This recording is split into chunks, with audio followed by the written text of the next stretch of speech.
All we had was an iPhone. And to be honest, that's all you really need to start off. So for any of you guys that feel like, hey, I don't have a camera or I can't afford a camera and I'm not going to start until I have the right equipment, blah, blah, blah, that stuff really doesn't matter. If you're really passionate and you really care about filmmaking, you're not going, all you need is right here, this phone. You can shoot on it, you can edit on it, and that's if you don't have anything. It's important to understand that it's not the camera that makes the filmmaker, it's the filmmaker's vision. My brother and I studied cinematography by closely paying attention to movies and trying to shoot like our favorite directors. You don't need to go to film school to make a movie.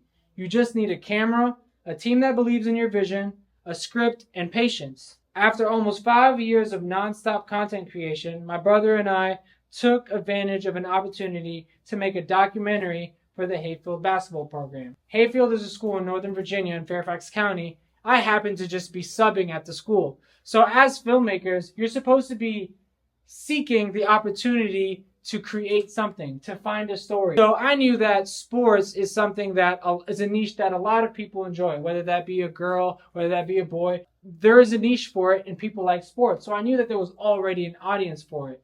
And then I also knew that no one in this area had made a documentary. And if they did, they would call it documentaries, but if you watch them on YouTube, they're just really like vlogs. It's really just like streams of footage and you're like, what is this? Like, what am I watching? What is the point of this? We never had any experience with documentaries, but our 5 years of filming and learning to tell stories showed after we successfully pulled off a 5-part series. After filming Hayfield, we moved on to Jackson Reed, where we filmed our second series. So in between that period, we were supposed to go and work with a music video director for a rapper called DaBaby. We went out to California. We thought we were going to move out there and basically shoot a pilot for a TV show. That ended up just not happening because we couldn't afford to live out there. That's when Jackson Reed came about. My brother had resigned from his previous job in Fairfax County, so he was kind of like freaking out because he was like, yo, what am I going to do? I don't have a job now. I don't want to go back to the same school that I was at. He didn't like the school that he was at either, so he was like, he couldn't imagine himself going back to that place. Coach T, he actually featured in the Hayfield documentary because Hayfield played Jackson Reed, and Jackson Reed actually beat them and snapped their 40-game winning streak that year. He had mentioned if we would be willing to come to Jackson Reed and make something for their basketball team. And at that time, we thought we were going to California, so we kind of like brushed it off. We're like, hey man, we wish we could, but we're going to California.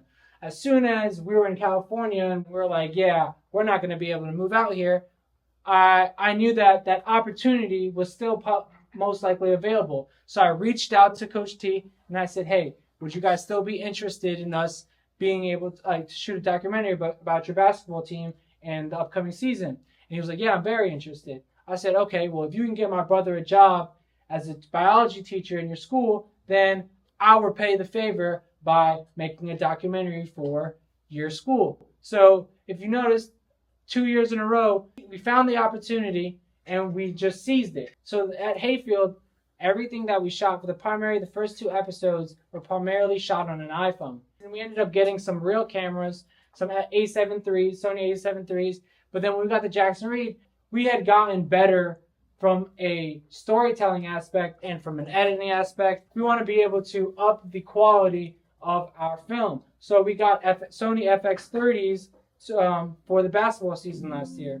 During this time, we followed our creativity and produced skits and commercials to demonstrate our skills and talents to our audience. Hours of writing gets you better at writing. Hours of filming gets you better at filming. And hours of editing gets you better at editing. There's no shortcut to improvement. You just have to go at it every day. If you're not passionate, if you're not dedicated, and you're not disciplined, you'll never succeed. And that's why there are fewer successful filmmakers and content creators than the average Joe. I'm going to now go ahead and show you guys a commercial that we just actually released yesterday. This is our newest project with the kid from O'Connell. So the 2 students right here that you see, they're actually students. One graduated from Jackson Reed just last year. His name is Darnell. And then Dre is a student that's a senior this year.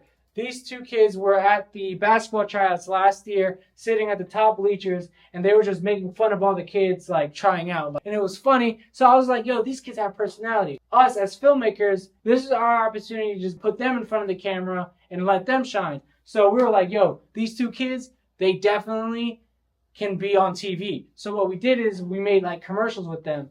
Now that we're not working with Jackson Reed on a documentary, since that's wrapped up, we still have them as our interns. We brought them along to our next project. This is a commercial that we just released. The name of the documentary that we're dropping with the kid, his name is Darius Bivens, if you've noticed. It's called The Crossover because he's crossed over from public to private. Like, you know, when a music artist they're rolling out their album, is about to drop, like, say, Kendrick Lamar is the most, like, recent one. He came out with, like, his Super Bowl announcement after he had his feud with Drake, and then now he drops his album. So it was like a series of events and projects that he would release that is basically gearing towards his album that he's going to drop or his Super Bowl performance. So these commercials are playing that same role. We kind of want to introduce Darius Bivens to people that may not be familiar with him, so that they're aware that, okay, there's this kid Darius Bivens, he's having a documentary come out, and now let's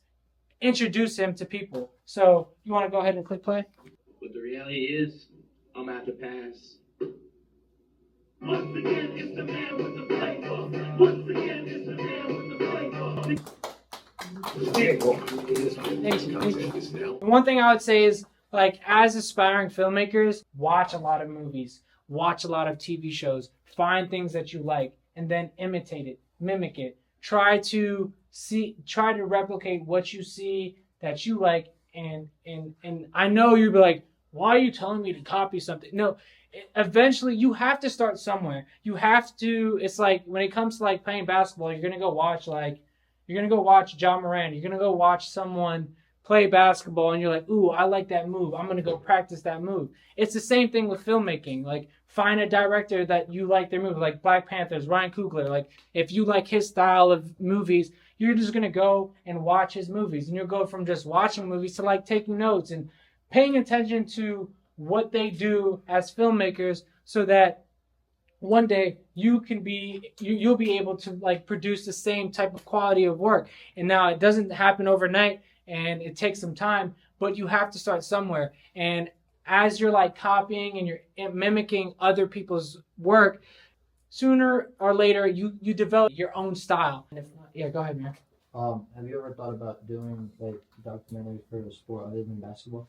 I had never in my life had the intentions of making anything sports related. I saw that it would be a way to get people to see that I'm good at filmmaking. It's like a stepping stone. Our real dream is to have our own TV show, like a sitcom or Insecure, Atlanta. Sports right now, it's just something to be able to show what we can do. That's why we make like these commercials and use comedy, because comedy is actually what we originally started with. That's what we love. A lot of people were like, why'd you go to Jackson Reed for basketball?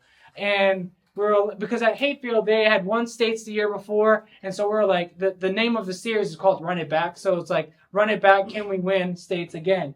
And then a lot of people are like, oh, Sidwell won states, so why didn't you go to Sidwell and make them a documentary? Coach T was able to see the vision and was like, hey, I'm a public school. We don't get the exposure as these other private schools do. So I'm going to go try to get these guys to come make something for our school. But it was also a different story. You went from first season where it was a team that won and they're trying to win again to a team that lost and they're trying to win. So it was a different story. I didn't want to make the same story again. So then after we finished this series, they were like, oh, you're going to make a sequel, like another one for Jackson? I'm like, nah, because I'm not trying to make the same thing again, which then led to us picking our new project that was following just a specific player, because now we can go into more depth. We can actually follow a journey of a specific player. We can find out more about his family, the inner workings of like recruiting and AAU and college visits and stuff like that.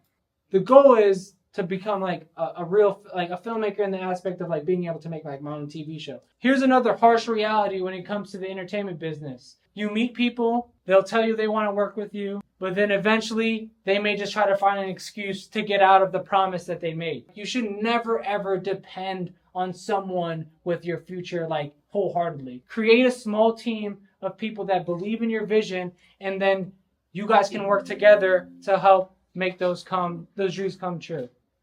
If you guys would like to see more of our content, you could go on YouTube and subscribe, or you can follow us on Instagram. It's Delavia, DE. On Instagram, it's de.la.villa. You may see us around if you come to basketball games. There are a couple games this season where we will be like filming. We did actually just drop a video. Can you pull that back up and show that to them? I'm looking at a bunch of cheerleaders. They're looking me dead in my face. So, testing 1, 2, 3. See what I can say. Let's go. Come on. Why can't we get done this on our Instagram? Maybe kids. These are adults. That's crazy. The boundaries are set. So that was just last week. We came to the game and we asked some questions, and you take the questions and you take the game and you try to build like a little story behind it so that it's intriguing. And we take pride in doing things that haven't been done before, or we haven't seen in the area. So we know that this is something different, and we now are gradually seeing other kids that are like probably in high school. They're like watching our stuff and then they're mimicking it. And it's not completely like us because we're Delavia. You can't do it just like us. But they're getting better by seeing what it is that we do and applying it to their own work. So my name is Naeem Darab, co-founder of Delavia Production. I appreciate you guys giving me the chance and opportunity to speak to you guys. Wishing you guys all the best.